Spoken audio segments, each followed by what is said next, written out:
If your mind won't stop tonight, this is for you.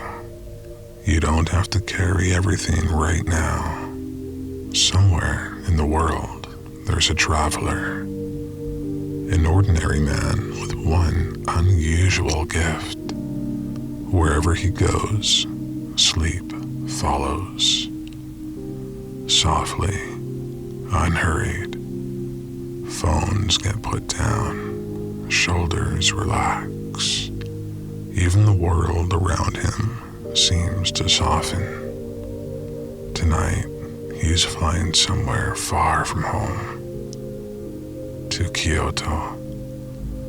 Lantern-lit streets, quiet tea houses, a city that gently exhales.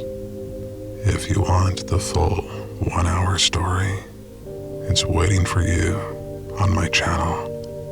Good night, my friend.